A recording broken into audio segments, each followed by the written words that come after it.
Hello मेरे प्यारे बच्चों, कैसे हैं आप सभी। आई होप कि आप बहुत ज़्यादा अच्छे होंगे और इन्जॉय तो आप करेंगे। कोर्स अब हम स्टार्ट करते हैं और इस गोली कोर्स में जो हमारा पहला चैप्टर कवर करेंगे हम, that is chemical kinetic. That is chemical kinetics. UP board वालों को बता देता हूं कि रासायनिक बलगति आप इसको बोलते हैं। क्या बोलते हैं आप इसको? रासायनिक बलगतिकी। आइए तो मेरे प्यारे बच्चों स्टार्ट करते हैं केमिकल काइनेटिक्स। तो केमिकल काइनेटिक आज हम स्टार्ट करते हैं। केमिकल काइनेटिक को समझने से पहले, स्टार्ट करने से पहले हम बात समझते हैं केमिकल काइनेटिक। हमारा क्या मतलब होता है इस केमिकल काइनेटिक का? तो हिंदी में इसको बोलते हैं रासायनिक बलगतिकी। क्या बोलते हैं हम? रासायनिक बलगतिकी। ठीक है, क्या मतलब होता है इस रासायनिक बलगतिकी का? तो क्या करते हैं, जैसे हम पढ़ के आते हैं ऊष्मा रसायन या थर्मोडायनेमिक्स, अगर हम पढ़ के आते हैं तो थर्मोडायनेमिक्स के अंदर हम देखते हैं कि क्या किसी रिएक्शन, कोई रिएक्शन जो है, कोई अभिक्रिया जो है वो होगी या फिर नहीं हो रही है, या वो प्रक्रम या वो प्रोसेस कैसा हो रहा है। ठीक है, लेकिन रासायनिक बलगतिकी पर हम अभिक्रिया के वेग, जो रिएक्शन का रेट होता है, ठीक है, किसकी बात करते हैं? अभिक्रिया के वेग की बात करते हैं इसमें। तो इस अभिक्रिया के वेग पर कि जो कोई अभिक्रिया है वो कितनी तेज हो रही है या फिर वो कितनी स्लो हो रही है, इसके बारे में हम पढ़ते हैं, अभिक्रिया के वेग के बारे में। और साथ में देखेंगे ये किस किस प्रकार प्रभावित होती है या कैसे कैसे हम इसको इफेक्ट कर सकते हैं। ठीक है, बात करते हैं सबसे पहले बात आ गई है अभिक्रिया के वेग की। तो अगर हम स्टार्ट करते हैं अभिक्रिया का वेग क्या होता है, तो अभिक्रिया के वेग को हम समझने के लिए हम समझते हैं फिजिक्स में। फिजिक्स में हम पढ़ते हैं वेलोसिटी। क्या पढ़ते हैं हम? वेलोसिटी या फिर वेग हम जिसको बोलते हैं। तो वेग क्या होता है फिजिक्स के अंदर? दूरी, डिस्टेंस अपॉन टाइम, या फिर दूरी बटे समय अंतराल। दूरी को अगर हम भाग कर दें किससे? समय अंतराल से।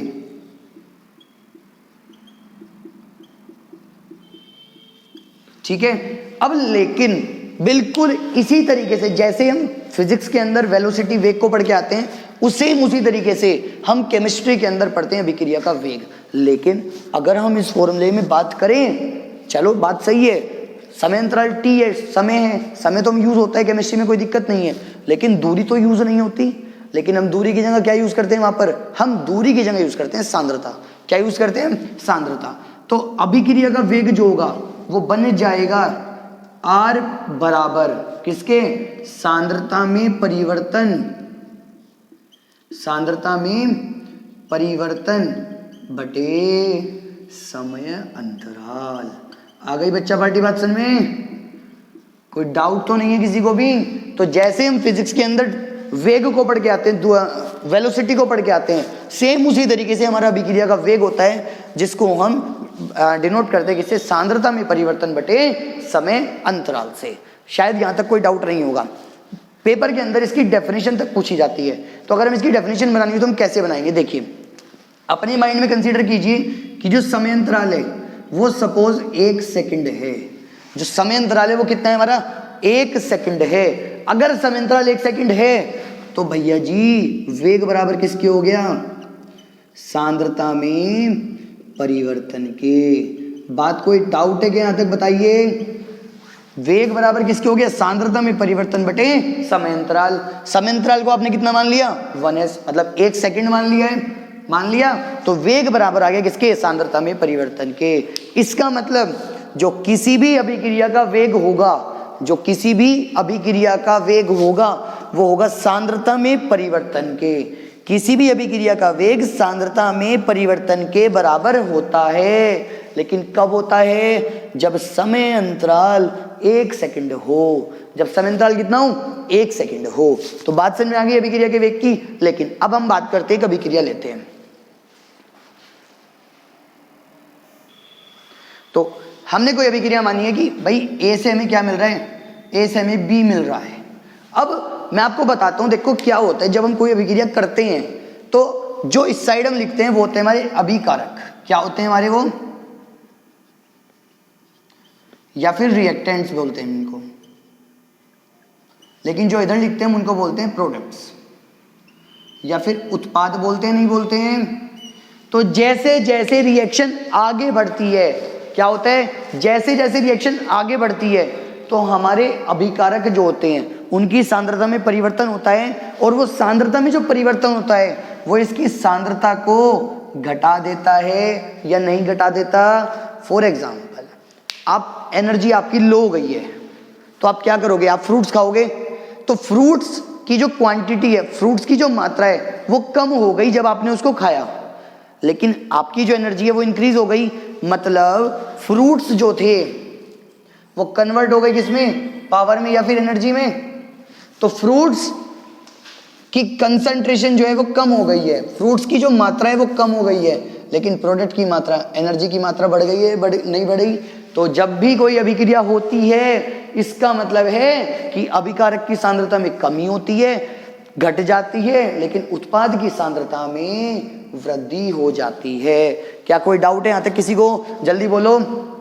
अब देखिए, तो अगर मैं अभिक्रिया का वेग लिखूं तो वेग बराबर, अगर मैं लिखूंगा कि अभिकारक की सांद्रता में परिवर्तन, किसकी, अभिकारक की सांद्रता में परिवर्तन, तो मैंने भी आपको बताया अभिकारक जो है उसकी सांद्रता में कमी आती है, तो इसका मतलब यहां पर मैं माइनस लगा दूंगा, क्योंकि सांद्रता में क्या होती है, कमी होती है, और परिवर्तन को हम दिखाते हैं डेल से।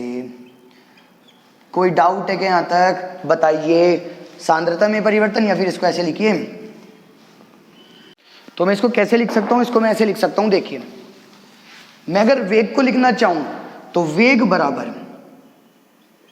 क्योंकि जो ए है, ए मेरा है अभिकारक, और अभिकारक की सांद्रता में क्या हो रहा है, कमी हो रही है, मतलब परिवर्तन तो हो रहा है, कमी होने के कारण मैंने लगा दिया माइनस, माइनस, और क्या लिख दूं यहां पर, अभिकारक की सांद्रता में परिवर्तन,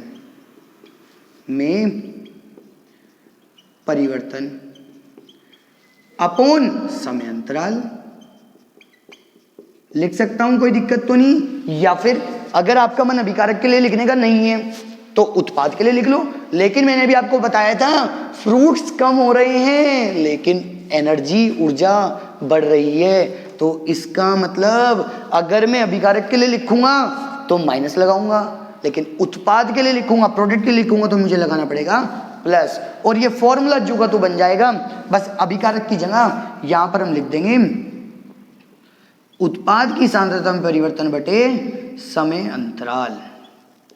क्या किसी को यहां तक डाउट है? अगर डाउट है तो आप टेलीग्राम ग्रुप का लिंक आपको नीचे दिया गया होगा, उसको ज्वाइन कर लेना, और वहां पर मैं पर्सनली आपको रिप्लाई करूंगा, आप जो भी मेरे से डाउट्स पूछेंगे। साथ में आपको इसके क्वेश्चंस जो होंगे, कंटेंट जो होगा, कुछ भी होगा, XYZ क्वेश्चन है, प्रीवियस ईयर है, वो आपको वहां पर भी प्रोवाइड कराए जाएंगे। ठीक है स्टूडेंट्स, चलिए अब इस टॉपिक में देखते हैं, दो प्रकार का वेग होता है। तो दो प्रकार का हमारा वेग होता है, एक तो होता है हमारा वेग जो होगा वो हमारा दो प्रकार का होगा। एक तो होगा वो औसत वेग, या हम उसको इंग्लिश में बोलेंगे तो एवरेज, ठीक है। एक हमारा होता है तात्क्षणिक। कैसा होता है हमारा? तात्क्षणिक, जिसको हम बोलते हैं साइमल्टेनियस। ठीक है, क्लियर है सबको? अब देखिए, अगर हम वेग की बात कर रहे हैं एक समय अंतराल के बीच में, मैंने सपोज आपको कह दिया कि भैया 12:10 से आपको नोट करना है 12:50 तक, मतलब एक टाइम इंटरवल हो गया ना, एक लिमिट हो गई है। तो अगर हम उसकी बात करते हैं तो वो जो वेग होगा वो हमारा होगा औसत वेग। लेकिन अगर मैं एक बहुत ही छोटे से, या फिर अगर मैं कहूं डेल्टा टी टेंड्स टू 0, बहुत ही छोटे टाइम के लिए बात करेंगे, तो जो हमारा वेग होगा वो तात्क्षणिक वेग होगा। ठीक है, क्या कोई डाउट है यहां तक? अब देखिए, अगर इसका औसत वेग मुझे लिखना है तो R बराबर मुझे लगाना होगा डेल, क्या लगाना होगा? Del x upon del t। Delta मतलब है कि सांद्रता में परिवर्तन बटे समय अंतराल। तो अगर कहीं पर आपको डेल्टा लिखा मिलेगा तो इसका मतलब वो औसत वेग की बात कर रहा है आपसे। लेकिन तात्क्षणिक की मैं बात करता हूं तो वो आपको लिखेगा R बराबर dx अपॉन dt। d जो होता है, अगर कहीं पर आपको d लिखा मिलेगा तो इसका मतलब है वो आपसे बात किसकी कर रहा है, ताक्षणिक वेग की बात कर रहा है। बात समझ में आ गई यहाँ तक? आपको कोई डाउट हो तो देन मेरे से कांटेक्ट करना, ठीक है। चलिए देखिए अब अगले टॉपिक की बात करते हैं कि हमें कोई इक्वेशन दी हुई है या कोई हमें रासायनिक समीकरण दी हुई है N2 + 3H2 gives 2NH3। ये समीकरण हमें दी गई है और इससे हमें कहेगा कि भैया इस समीकरण का वेग लिख के दिखाइए या वेग नियम इसका लिख के दिखाइए। तो आपको कुछ नहीं करना है। देखिए यहाँ पर जो दिए गए होते हैं या जो एरो के इस साइड होते हैं वो हमारे होते हैं उत्पाद, सॉरी वो हमारे क्या होते हैं, अभिकारक। लेकिन जो इस साइड होते हैं वो होते हैं हमारे उत्पाद। तो आपको कुछ नहीं करना है। देखिए आपको करना क्या है, N2 है ना तो इसको लिखिए डेल N2 बटे डेल T, लिख दिया। यहां पर H2 है तो इसको लिखिए डेल H2 बटे डेल T। फिर यहां पर है NH3 तो यहां पर लिख दीजिए डेल NH3 बटे डेल T। कोई डाउट तो नहीं है यहां तक? अब आइए देखिए आगे देखते हैं।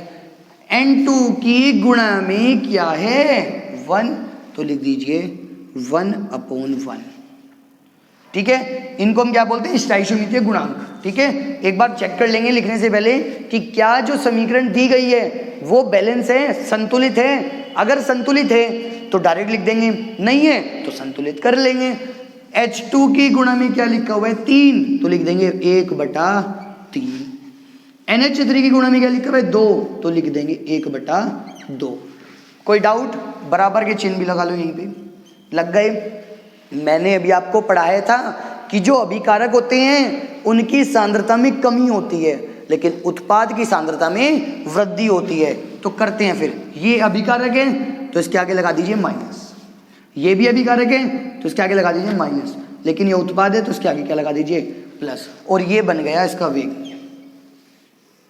होप सो कि यहां तक किसी को भी कोई डाउट नहीं होगा। एक समीकरण बोलते हैं और फिर शायद होप सो आपको बिल्कुल क्लियर होने वाला ही है। अब देखिए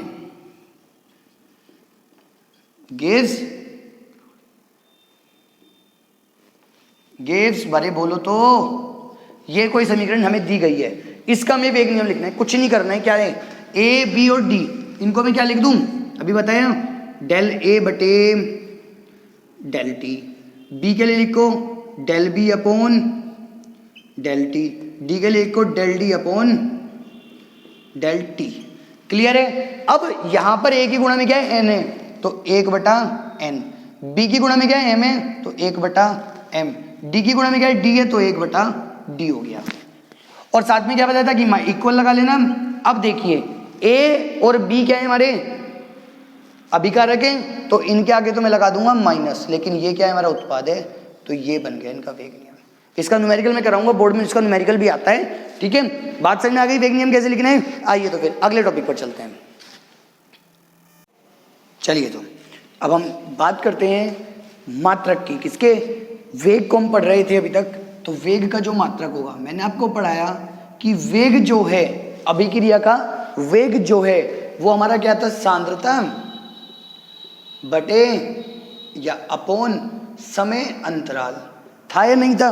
तो सांद्रता सबने पढ़ी हुई है सर, सांद्रता होती है मोल पर लीटर में, अपॉन समय, अरे समय की मात्रक, समय का मात्रक होता है सेकेंड।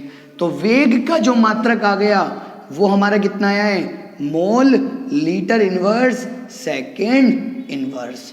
तो ये हमारा वेग का मात्रक होता है। तो आपसे कई बार पेपर में पूछा गया है एमसीक्यू क्वेश्चंस के अंदर कि अभिक्रिया का जो वेग होता है उसका मात्रक क्या होता है। तो अभिक्रिया के वेग का जो मात्रक होता है वो कितना होता है हमारा, mole litre inverse second inverse, ठीक है। अभी मैं बात कर रहा था, जैसे आपको मैंने बताया था कि जब कोई भी अभिक्रिया होती है, मैंने आपको एनर्जी वाला लिया था, फ्रूट्स और एनर्जी वाला एग्जाम्पल लिया था, मैंने आपको उसमें बताया था कि जो जब रिएक्शन होती है या जब अभिक्रिया होती है तो एक तो होते हैं हमारे रिएक्टेंट अभिकारक और एक हमारे होते हैं प्रोडक्ट। तो मैंने आपको क्या बताया था कि रिएक्टेंट या अभिकारक की सांद्रता तो घटती है लेकिन उत्पाद की सांद्रता बढ़ जाती है। तो अगर हम इसके ग्राफ बनाएं, किस किस के बीच में, समय के बीच में और अभिकारक की सांद्रता के बीच में, अभिकारक की सांद्रता के बीच में, तो अभिकारक की जो सांद्रता होगी वो क्या होती है, वो घटती है, वो डिक्रीज होती है। तो हम उस ग्राफ को कैसे दिखा सकते हैं, हम उसको घटता हुआ दिखा सकते हैं। लेकिन अगर हम बात करें उत्पाद की सांद्रता की, किसकी बात करते हैं, अगर हम उत्पाद की सांद्रता की, अरे बोलो तो, बोलते क्यों नहीं, हाँ, उत्पाद की सांद्रता की, तो वो क्या होती है, वो इंक्रीज होती है। मैंने आपको बताया था ना कि आपके अंदर एनर्जी आ जाएगी, या वेरी गुड, तो वो इंक्रीज हो जाती है। तो सबको क्लियर है यहां तक। अब बात करते हैं हम वेग व्यंजक की, किसकी बात करते हैं हम, वेग व्यंजक की। तो वेग व्यंजक में हम देखते हैं किसकी बात करते हैं, वेग व्यंजक की, या फिर हम इसको लिख सकते हैं रेट लॉ, या वेग नियम भी हम इसको बोल सकते हैं।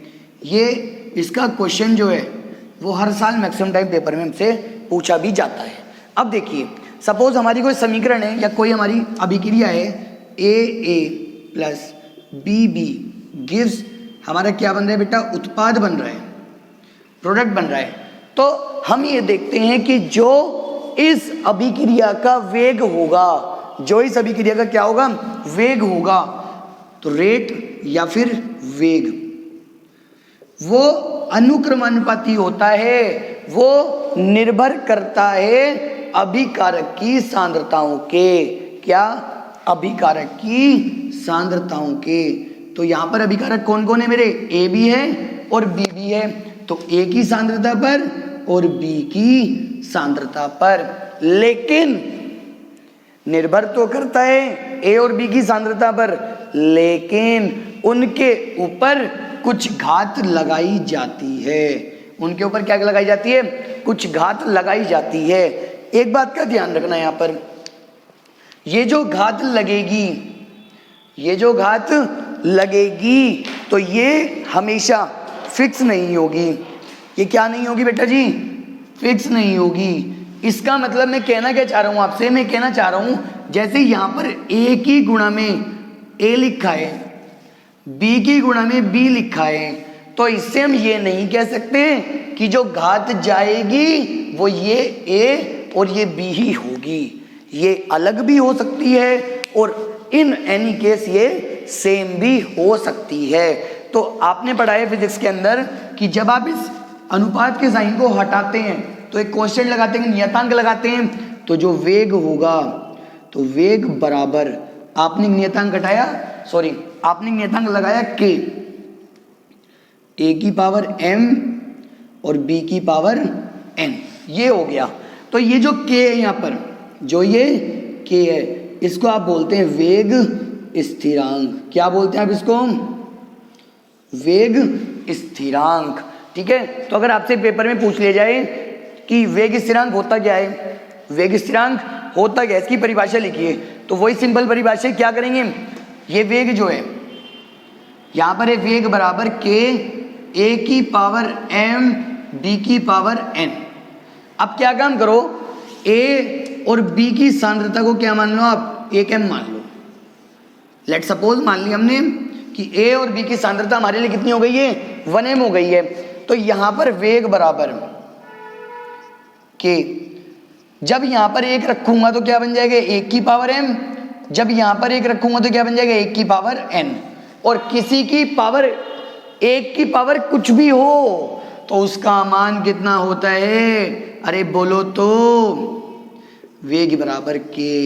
तो मतलब किसी अभिक्रिया का वेग स्थिरांक, ये k क्या है, यह है वेग स्थिरांक। तो किसी अभिक्रिया का वेग स्थिरांक उस अभिक्रिया के वेग के बराबर होता है, लेकिन कब होता है, जब अभिकारक की सांद्रता 1m हो या फिर 1 मोल प्रति लीटर हो। तो होप सो ये भी आपको समझ में आ गया होगा, पक्का। अब देखिए यहीं से अगला टॉपिक निकल के आता है, या पहले बात करते हैं वेग स्थिरांक के मात्रक की। किसकी बात करते हैं? वेग स्थिरांक के मात्रक की। मैंने माना कि कोई अभिक्रिया थी मेरे पास Na गिव्स प्रोडक्ट, मतलब कोई अभिक्रिया है जिसमें A से क्या मिल रहा है? हमें उत्पाद मिल रहा है। तो अगर मैं इसका वेग नियम लिखने चाहूं तो मैं इसका वेग नियम लिखूंगा, तो वेग बराबर वेग स्थिरांक k और a की पावर n। क्योंकि रिमाइंड करो मैंने क्या बताया था? मैंने बताया था कि जो भी गुणा में होगा जरूरी नहीं है वो ही पावर में जाए। आ गई बात समझ में? चलिए तो वेग का मात्रक क्या पढ़ते हैं, या फिर एक काम करिए इस a को नीचे भेज दीजिए, तो k बराबर वेग और a की पावर n। क्या कोई डाउट है? बोलो तो। बोलते क्यों नहीं भाई? वेग का मात्रक sir mole litre inverse second inverse upon a की पावर n। यहां पर a है क्या सर? a सांद्रता है, सांद्रता। तो सांद्रता लिखो तो सांद्रता क्या होती है? मोल पर लीटर की पावर n। तो k बराबर क्या हो गया है? अरे बोलो, बोलते क्यों नहीं? मोल। देखिए यहां पर पावर 1 है और यहां पर पावर क्या है? n है। ऊपर जब n जाएगा तो ये बन जाएगा 1 माइनस n। क्लियर हो गया? अब लीटर देखिए, यहां पर लीटर -1 है क्योंकि अगर ऊपर भेजू तो -1 हो जाएगी, और -1 की मल्टीप्लाई गुणा n से करूंगा तो -n, ऊपर जाके +n, यहां पर माइनस वहां पर प्लस, तो क्या बन गया? n-1 और सेकंड की पावर -1। तो वेग स्थिरांक की जो मात्रक होता है, का जो मात्रक होता है वो कितना होता है? मोल की पावर 1 n, लीटर की पावर n-1 और सेकंड की पावर -1। होप सो यहां तक आपको कोई डाउट नहीं होगा। अभी यहां पे इसको आगे एक्सप्लेन करते हैं, पहले उससे एक चीज डिस्कस करते हैं। किसी भी अभिक्रिया की कोटि, किसी भी अभिक्रिया की कोटि क्या होती है? कोटि समझने से पहले हमने वेग नियम पूरा का पूरा समझ लिया है। तो सपोज कोई अभिक्रिया हमारी इस प्रकार है, देखिए कोई अभिक्रिया हमारी इस प्रकार है AA B गिव्स C, ठीक है? और जो इसका वेग नियम आपने लिखा है, वेग नियम जो आपने इसका लिखा है वो लिखा है सर K A की पावर N और B की पावर M। तो बेटा जो भी उस अभिक्रिया का वेग नियम होगा और उस अभिक्रिया के वेग नियम में आपने जो भी घात लगाई होंगी उनका योग ही कोटि कहलाता है।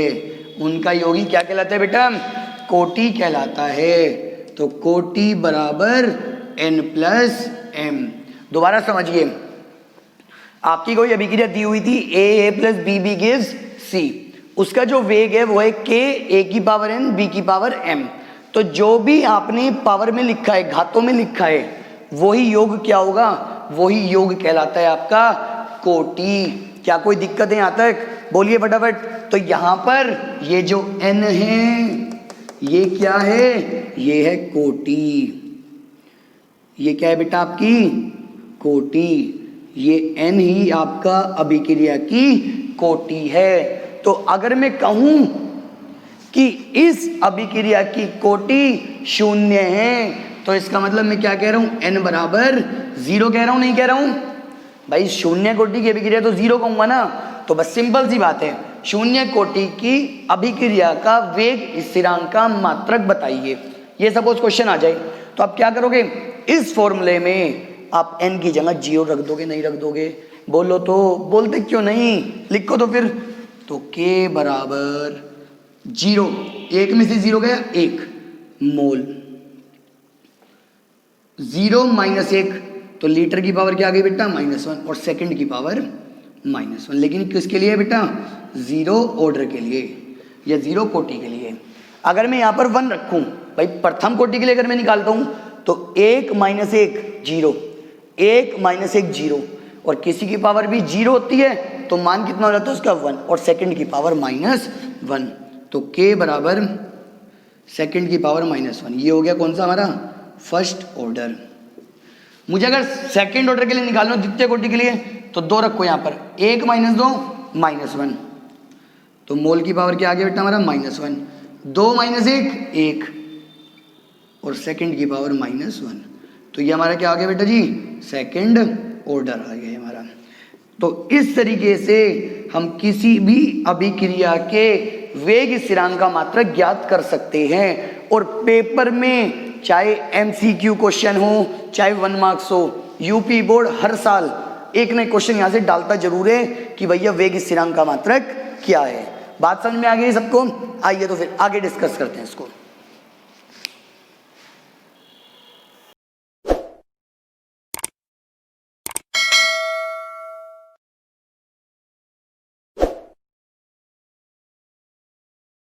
एक पॉइंट बता देता हूं मैं आपको यहीं पर, देखिए अभी मैंने आपको बताया अभिक्रिया के वेग का मात्रक। तो अभिक्रिया के वेग का मात्रक जो हमारा आया था वो अगर आप अभी देखें तो वो आया था आपका mole litre inverse second inverse. चाहे आप चेक कर लीजिए, भी जस्ट पिछली ही स्क्रीन पर मैंने लिखा था कि mole litre inverse second inverse, लेकिन जीरो कोटि की अभिक्रिया के वेग स्थिरांक का मात्रक भी यही है नहीं है? तो पेपर में आपसे अगर पूछ लिया गया कि भैया उस अभिक्रिया की कोटि बताइए जिसके वेग स्थिरांक का मात्रक उसके वेग के मात्रक के बराबर हो, किसके वेग स्थिरांक का मात्रक उसके वेग के मात्रक के बराबर हो, तो वो अभिक्रिया हमारी कौन सी हो जाएगी?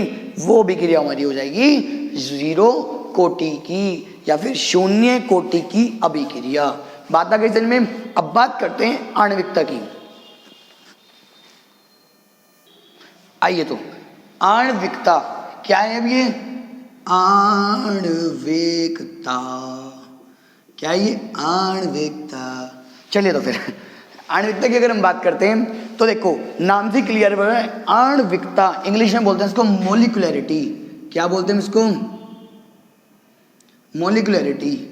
मतलब कि कितने अणु अभिकारक के अभिक्रिया में भाग ले रहे हैं। मतलब अभिकारक के अणुओं की संख्या, किसकी बेटा जी? अभिकारक के अणुओं की संख्या। बात समझ में आ गई क्या? देखिए कैसे कहना चाह रहा हूं मैं। एक अभिक्रिया थी हमारी A+2B गिव्स C। उसने कहा भैया इसकी आणविकता ज्ञात करो। आपको क्या कहा है? उसकी आणविकता ज्ञात करो। तो अभी मैंने आपको क्या पढ़ाया कि भैया आणविकता होती क्या है? आणविकता होती है किसी अभिकारक के अणुओं की संख्या। तो यहां पर देखो अभिकारक की है और एक ये, तो ए के कितने अभिकारक हैं? एक मोल है नहीं है, और बी के कितने? 2 हैं। तो आणविकता बराबर 2 और 1 जुड़ जाएंगे और आणविकता कितनी आ जाएगी बेटा जी? 3 आ जाएगी। क्या कोई डाउट है यहाँ तक? पक्का कोई डाउट तो नहीं है? तो जस्ट आणविकता अगर हमें निकालनी होगी तो हम इस तरीके से जोड़ देंगे और आणविकता हम उसकी निकाल देंगे। तो सबको समझ में आ गया यहाँ तक? कोई डाउट तो नहीं है किसी को भी? चलिए तो अब एक बात बताइए मुझे, देखिए आणविकता में हमेशा जो अणुओं की संख्या होती है वो पूर्ण होती है, पूर्णांक होती है। वो एक क्या होती है बेटा? वो पूर्णांक। पूर्णांक कहने का मतलब मेरा ये है कि वहां पर या तो 1 मोल भाग लेंगे, 2 मोल भाग लेंगे, 3 लेंगे, 4 लेंगे, इस तरीके से तो लेंगे। कभी ऐसा तो नहीं होगा आधा अणु आ जाएगा बन के? आधा अणु कभी नहीं आता है, आता तो नहीं कभी भी आधा अणु। तो या तो 1 मोल होगा, या 2 होंगे, 3 होंगे। तो हमेशा जो आणविकता होती है वो एक पूर्णांक होती है। लेकिन जो कोटि होती है, क्या होती है बेटा जी? कोटि। वो कभी भी पूर्णांक, मतलब वो पूर्णांक हो भी सकती है और नहीं भी, मतलब डाउटफुल केस है। कैसा केस है? वो एक डाउटफुल केस है। बात समझ में आ गई? एक चीज और देखिए, कोटि मैंने आपको भी बताया शून्य भी हो सकती है। कोटि क्या हो सकती है बेटा? 0 भी हो सकती है, लेकिन आणविकता कभी भी 0 नहीं हो सकती। ये क्वेश्चन पेपर में आ भी चुका है कि किसी अभिक्रिया की आणविकता जीरो क्यों नहीं हो सकती? चलिए तो इस क्वेश्चन का आंसर मैं बताता हूँ कैसे होगा। आप मुझे एक बात बताइए, मैंने भी आपको बताया कि आणविकता होती है अभिकारक के अणुओं की संख्या, लेकिन अगर आप इसको जीरो कर दो, मतलब अभिकारक के अणु ले ही ना हम, तो क्या अभिक्रिया संभव है? नहीं है ना। तो बेटा आणविकता कभी भी जीरो नहीं हो सकती है। पक्का बात समझ में आ गई? तो इस तरीके से हम इनके अंतर भी लिख के आ सकते हैं। अब देखिए आणविकता जो है, मैंने अभिक्रिया को देख के बता दिया, नहीं बता दिया कि भाई एक ए है और बी 2 है, तो 2 और 1 3 इसकी आणविकता हो गई है। लेकिन कोटि को मैं कभी भी देखकर नहीं बता सकता हूं। बात समझ में आ गई? और ये आणविकता और कोटि में अंतर है सभी, क्योंकि बोर्ड में मैक्सिमम टाइम अंतर तक पूछे जाते हैं।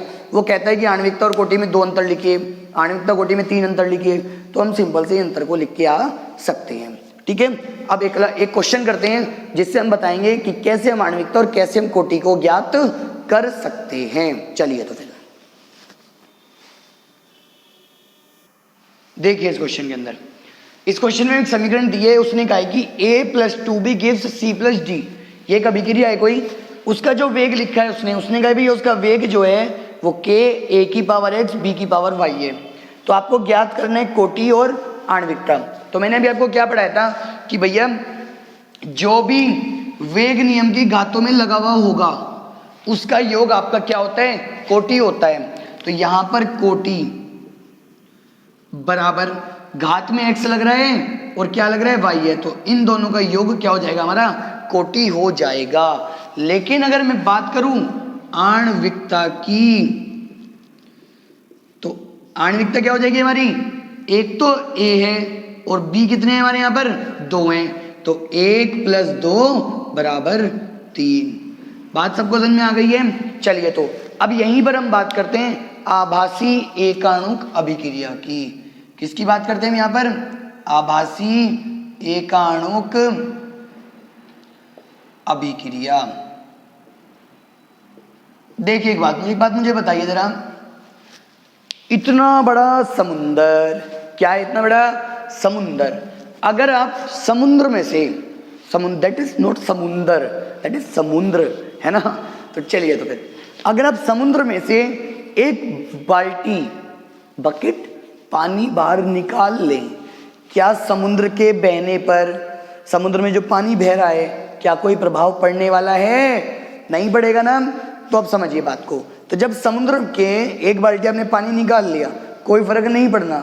इसी तरीके से अगर कोई अभिकारक आधिक्य में हो जाए, क्या हो जाए? आधिक्य में। फॉर एग्जाम्पल मैं इस बी को यहां पर क्या कर दूं? आधिक्य में कर दूं। आधिक्य मतलब बहुत ज्यादा अधिक मात्रा हो गई है इसकी, तो अगर मैं उसको आधिक्य में कर दूं तो वो वेग नियम पर कोई भी प्रभाव नहीं डालेगा। तो अगर मुझे इसमें सी पार्ट दे दे तब क्वेश्चन के अंदर कि बी आधिक्य में है, क्या है? बी आधिक्य में है, तो क्या करते हैं? इस वेग नियम से इस बी को उड़ा देते। क्या करते हैं? बी को उड़ा देते। तो कोटि तब बन जाती केवल हमारी x, क्योंकि y वाला पद तो आपने उड़ा दिया इसमें से। तो बात समझ में आ गई? तो अब बात करते हैं आभासी एकाणुक अभिक्रिया की। तो ऐसी अभिक्रियाएं जिनकी आणविकता तो कितनी होती है बेटा? 2 होती है, लेकिन उनकी कोटि 1 होती है। ऐसी अभिक्रिया आभासी एकाणुक अभिक्रियाएं कहलाती हैं। बात समझ में आ गई है? तो जिनकी आणविकता 2 तथा कोटि 1 होती है, आभासी एकाणुक अभिक्रियाएं कहलाती हैं। इसी साल सीबीएसई बोर्ड में क्वेश्चन आया कि जो हमारी आभासी एकाणुक अभिक्रिया होती हैं उनके लिए जरूरी शर्त क्या है? उनके लिए जरूरी शर्त क्या है? तो एकदम से आप अपने माइंड को घुमाओगे और क्या कह दोगे कि भैया एक अभिकर्मक या एक अभिकारक अधिकता में होना चाहिए। किस में होना चाहिए? अधिकता में। तो वो अभिक्रियाएं हमारी कैसी हो जाती हैं? आभासी एकाणुक अभिक्रिया। बात समझ में आ गई है सबको? पक्का? चलिए तो फिर अब हमारे 2 टॉपिक रह गए इस चैप्टर के अंदर। जो है एक तो शून्य कोटि की अभिक्रिया और एक प्रथम कोटि की अभिक्रिया, जहां से मैक्सिमम टाइम क्वेश्चन में मिलता ही मिलता है। तो अब हम सबसे पहले पढ़ते हैं शून्य कोटि की अभिक्रिया। किसके बारे में पढ़ते हैं बेटा जी हम? शून्य कोटि की अभिक्रिया या रिएक्शन। ठीक है, बात समझ में आ गई? अब देखिए, माना मैंने कोई अभिक्रिया जो है वो मेरी हो रही है ए से, और मुझे क्या मिल रहा है बेटा? उत्पाद हमें मिल रहा है, क्योंकि मैंने यहाँ पर आपको कह दिया है कि ये अभिक्रिया शून्य कोटि की है। तो मैं क्या करता हूँ, मैं मानता हूँ कि जब समय कुछ बीता ही नहीं, जब समय कुछ हुआ ही नहीं, तो इसकी सांद्रता जो थी वो ए थी। लेकिन ये तो बना ही नहीं, क्योंकि जब समय कुछ गुजरा ही नहीं, आपने खाया, खाना ही नहीं, जब खाना नहीं खाया तो एनर्जी कहाँ से मिलेगी? नहीं मिलेगी ना, तो उत्पाद भी नहीं मिलेगा। लेकिन धीरे धीरे कुछ समय बीता, मैंने माना कि इसका x पदार्थ कम हो गया, x पदार्थ कम हो गया तो बचा कितना? a माइनस एक्स, और वो कन्वर्ट हो गया किसमें? उत्पाद में। किसमें कन्वर्ट हो गया? उत्पाद में। बात समझ में आ गई? अब देखिए क्या करते हैं फिर, क्योंकि यहाँ पर जो परिवर्तन है वो x का हो रहा है, तो परिवर्तन की दर बराबर वेग है ये तो हमारा, तो वेग बराबर क्या होता है? k, a की पावर, भाई वेग स्थिरांक और सांद्रता किसकी? अभिकारक की। लेकिन कौन सी अभिक्रिया है ये? शून्य कोटि, तो अभिक्रिया में क्या आ गया? 0 आ गया। बात समझ में आ गई यहाँ तक? तो dx बटे dt बराबर k, किसी के पावर भी 0 तो उसका मान कितना हो जाता है बेटा?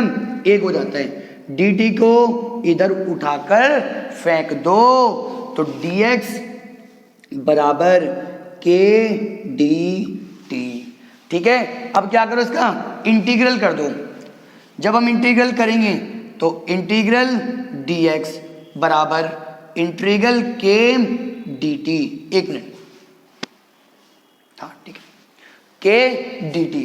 ठीक है, तो अब ध्यान रखना, जो डिफरेंशियल होता है और जो इंटीग्रल होता है, वो जो समाकलन होता है और जो अवकलन होता है, वो एक दूसरे के विपरीत होते हैं। तो इस डिफरेंशियल से इंटीग्रल कट गया, तो बचा क्या? x बराबर k एक नियतांक था तो वो आ गया बाहर, फिर d से ये कट गया तो t बच गया। लेकिन ये एक अनिश्चित समाकलन है, और अनिश्चित समाकलन के अंदर आपको एक स्थिरांक जोड़ना पड़ता है। बात समझ में आ गई इतनी? अब देखिए, अब अगर मैं बात करूं जब समय 0 था, जब t बराबर क्या था मेरा? 0 था, तो क्या x एग्जिस्ट करता था? क्या x था? कुछ नहीं था ना, तो तब x बराबर क्या था मेरा? 0 था। तो यहां पर रखिए x भी 0, k, t भी क्या है आपका? 0 प्लस c, तो c बराबर किसके आ गया आपका? 0 k, और ये 0 यहां रख देना जरा, अरे रखो जल्दी, तो x बराबर kt। तो ये है आपका शून्य कोटि अभिक्रिया का जो आपका व्यंजक है, वो मैंने यहाँ पर प्राप्त कर लिया है। बात समझ में आ गई? तो x बराबर kt, या फिर आप इसको लिख सकते हैं t बराबर kx, आपका जैसा मन हो आप ऐसा लिख लेना। एक मिनट, गलती हो गई, तो आप इसको क्या लिख सकते हैं? t बराबर x बटे k। कोई डाउट यहां तक? तो समझ में आ गया सबको बात? तो देखिए, अगर मैं यहां पर एक ग्राफ बनाऊं, अगर मैं यहां पर एक ग्राफ बनाऊं, किस किस के बीच में? x के बीच में और t के बीच में। किस किस के बीच में बेटा? x के बीच में और t के बीच में। सिंपल करना ही कुछ नहीं है, इसकी तुलना कर दो समीकरण की, y बराबर mx प्लस c से। क्या इस समीकरण में कुछ जुड़ रहा है क्या?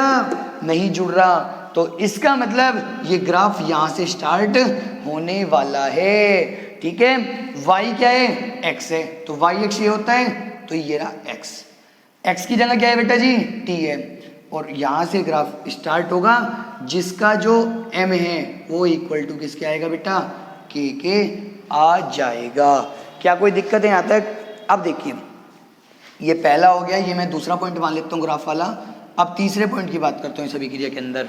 देखिए, अगर मैं मानूं इस अभिक्रिया में, मतलब इस अभिक्रिया को पूरा होने में, कंप्लीट होने में कितना समय लगेगा।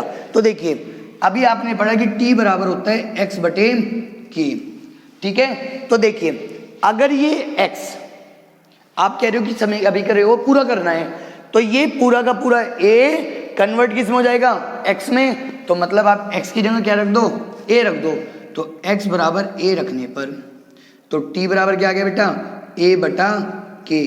तो किसी भी अभिक्रिया को, कौन सी अभिक्रिया को, शून्य कोटि की अभिक्रिया को जो पूरा होने में समय लगेगा वो लगेगा a बटा k।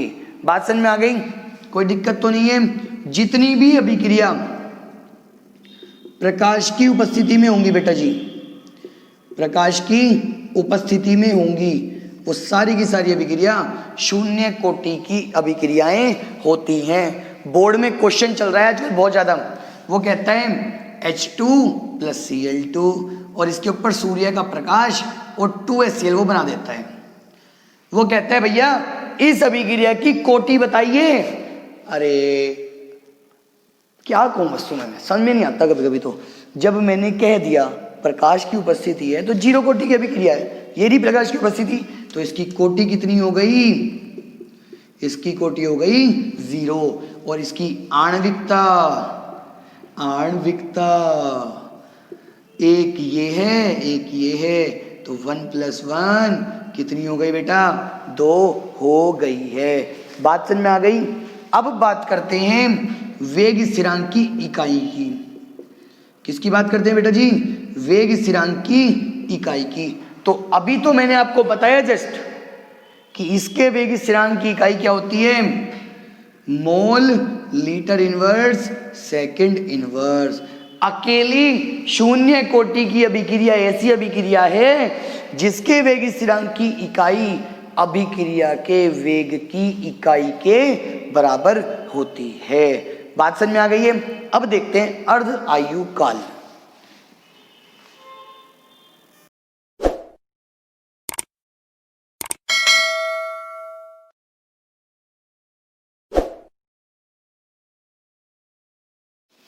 अब देखिए बात करते हैं अर्ध आयु काल की।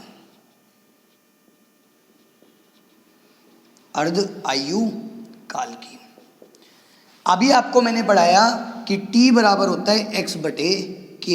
पहली बात तो नाम से क्लियर है कि अर्ध आयु काल होता क्या है।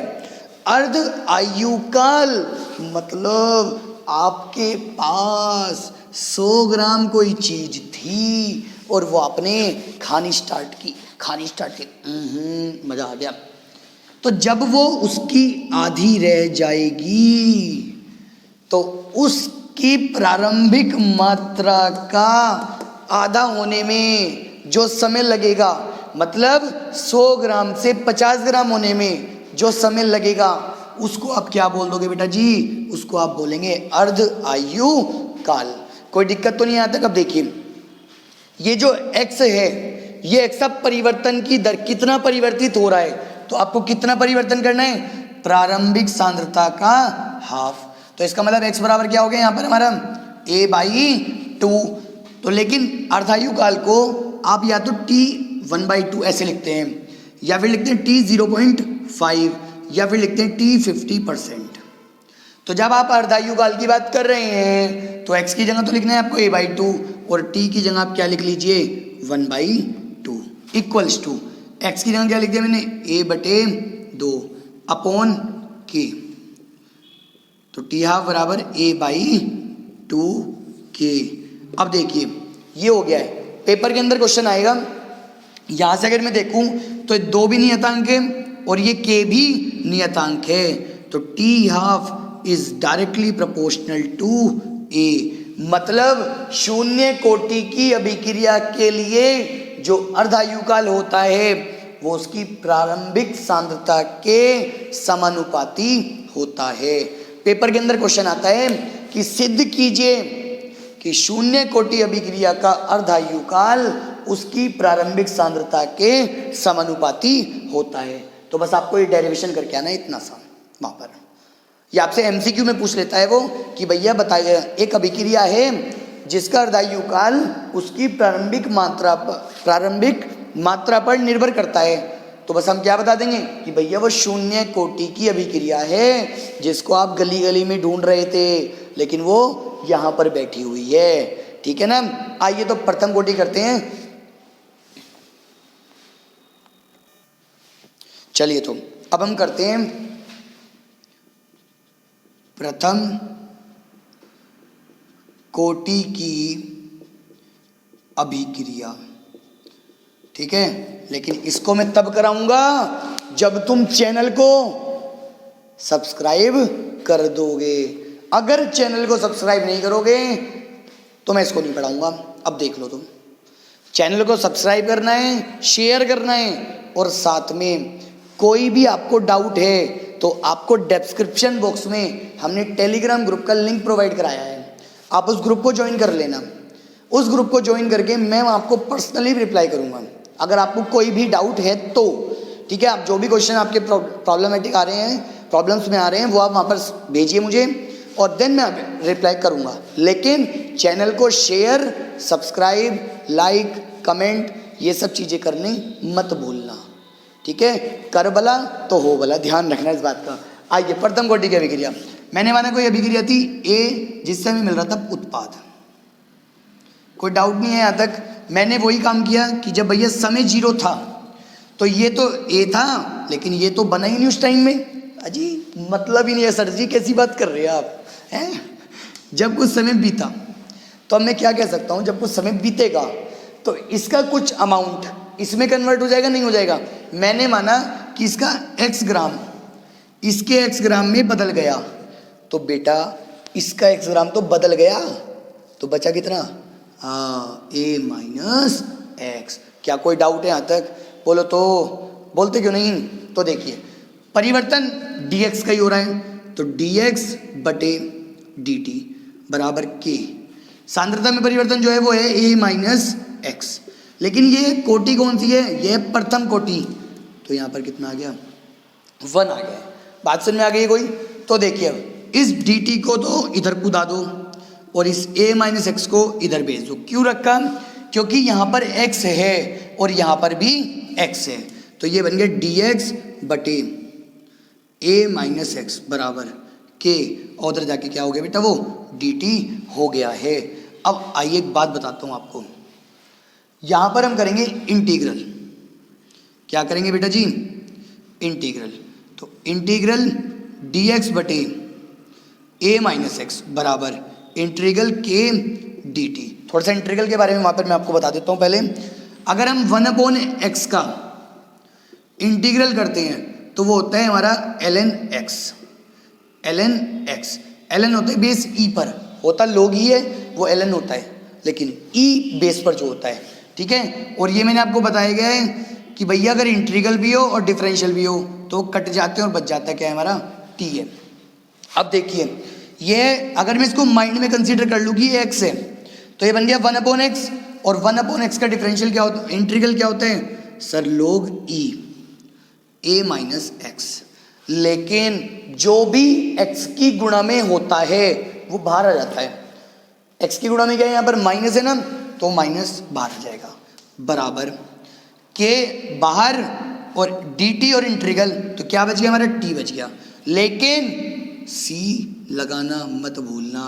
और C4 क्या होता है, बोलो फटाफट, C4 क्या होता है? हाँ वेरी गुड। देखे तो फिर C4 क्या होता है, कांस्टेंट। क्या होता है, कांस्टेंट।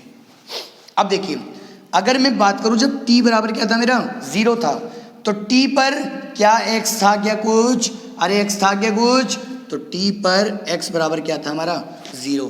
तो इसमें रखो तो minus log e a, x तो 0 है तो log e a बच गया, इक्वल्स टू t भी 0 है तो ये भी 0 हो गया c। तो c बराबर क्या आ गया मेरा, माइनस log e a। इसको रख देते हैं, इसमें हम रखेंगे तो क्या बनेगा, देखिए minus log e a minus x बराबर के टी, सी की वैल्यू इसमें आ गई तो क्या बन गया बेटा, माइनस log e a। कोई डाउट यहाँ तक नहीं है ना?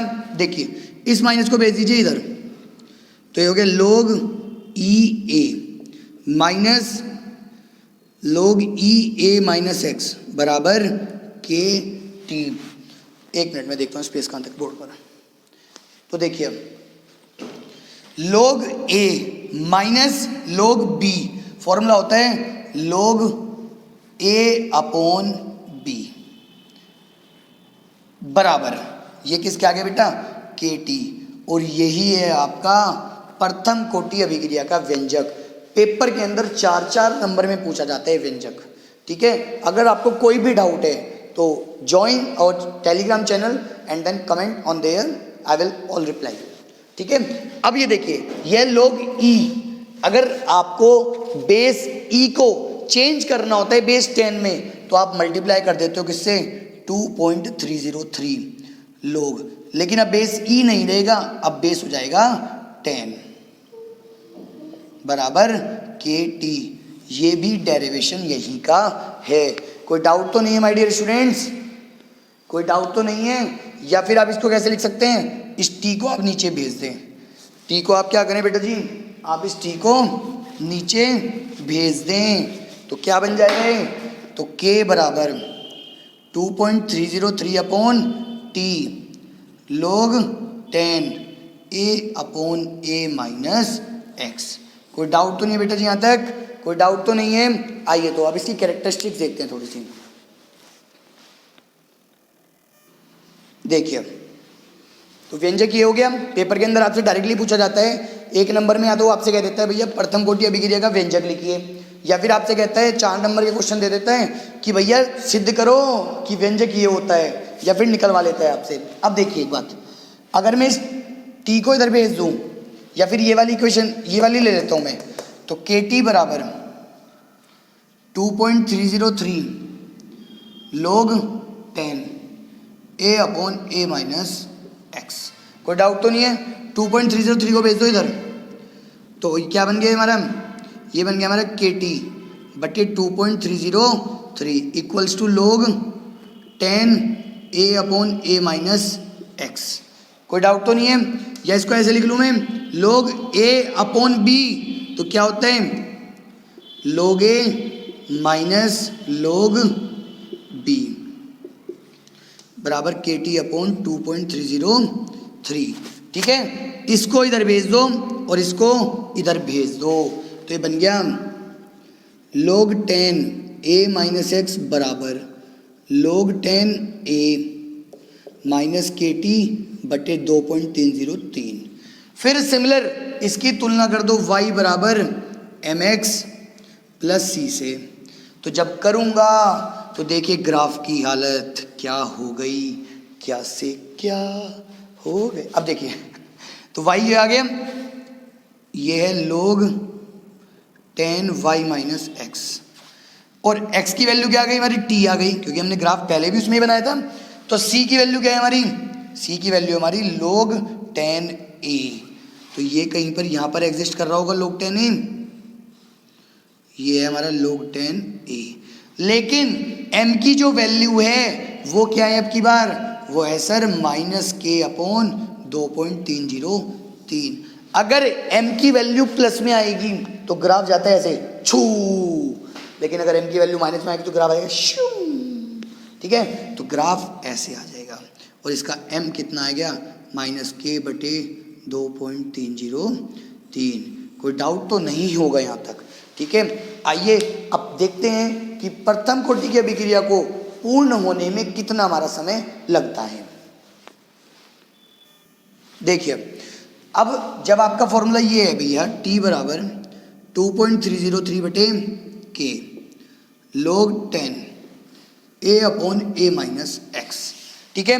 मैंने भी आपको पढ़ाया था शून्य कोटि में कि भैया जब आप चाह रहे हैं कि वो अभिक्रिया पूर्ण हो जाए तो मतलब x जो है वो a बन जाए, तो यहाँ पर उठा के रख दो x की जगह a, रखो जरा, अरे रखो तो k log 10 a बटे a माइनस एक्स का मान भी कितना हो गया, a हो गया नहीं हो गया,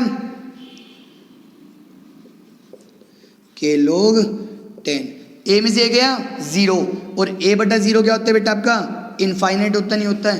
तो log इनफाइनाइट की वैल्यू भी क्या होती है हमारी, इनफाइनाइट ही होती है। तो इनफाइनाइट गुणा ये क्या हो गया सर, इतना बड़ा लेके चले थे इतना सा रह गया, खोदा पहाड़ निकली चुईया। क्या निकली? चुईया। अब देखो, तो मतलब प्रथम कोटि की अभिक्रिया को पूर्ण होने में कितना समय लगता है? अनंत समय लगता है। या फिर मैं इस बात को ये कह दूं कि प्रथम कोटि की अभिक्रिया कभी पूर्ण होती ही नहीं है। कोई डाउट तो नहीं है यहाँ तक? लास्ट ईयर क्वेश्चन पूछा गया है कि प्रथम कोटि की अभिक्रिया को पूर्ण होने में कितना समय लगता है, तो उसने ऑप्शन दिए हुए थे अलग अलग, एक ऑप्शन उसमें था अनंत। तो वहां पर डायरेक्टली हम देख के बता सकते हैं कि प्रथम कोटि की अभिक्रिया कभी भी पूर्ण नहीं होती है। ठीक है, अब देखिए वेग स्थिरांक की इकाई, तो वेग स्थिरांक की इकाई मैंने निकलवाई दी थी आपको पहले ही अभी, वो कितनी आई थी हमारी? सेकंड की पावर -1। साथ में हमें एक चीज का ध्यान रखना है, जितने भी रेडियो एक्टिव अपघटन होते हैं, जितने भी रेडियो एक्टिव अपघटन होते हैं, रेडियो एक्टिव अपघटन, वो सब के सब प्रथम कोटि की अभिक्रिया के होते हैं। मतलब जितने भी रेडियो एक्टिव अभिक्रियाएं होती हैं वो सब की सब प्रथम कोटि की अभिक्रिया होती हैं। और इसी कारण जो आप फिजिक्स में चैप्टर पढ़ते हैं वहां पर यही फॉर्मूला आता है सेम, जब आप रेडियो एक्टिव में पढ़ते हैं वो फॉर्मूला। ठीक है, अब बात करते हैं अर्ध आयु काल की। देखिए फॉर्मूला आपने पढ़ा है कि T बराबर 2.303 बटे के log 10 a बटे a माइनस एक्स। अब आपको निकालना है अर्ध आयु काल। क्या निकालना है आपको? अर्ध आयु काल। तो अगर आप अर्धायु काल की बात करें तो मैंने भी आपको बताया था कि अर्धायु काल में आप T की जगह तो क्या रखते हैं बेटा? T बटे मतलब T1/2 और x की जगह रख देते हैं आप a बटे 2। अभी बढ़ाया था पीछे इसी वीडियोस के अंदर हमने, तो रखिए तो t की जगह तो आपने रख दिया T1/2 बराबर 2.303 बटे के log 10 a बटे a माइनस एक्स। तो a माइनस 1/2 आ गया नहीं आ गया? बोलो फटाफट, बोलो तो।